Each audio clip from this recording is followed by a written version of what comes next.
Let's get started. First, open the Start menu. Type View Network Connections and open it. Find your network adapter. Double-click on it.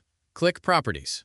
Select Internet Protocol version 4, TCP IPv4. Click Properties. Make sure Obtain an IP address automatically is selected. Then select Use the following DNS server addresses. Enter the following DNS servers. Preferred DNS 8.8.8.8.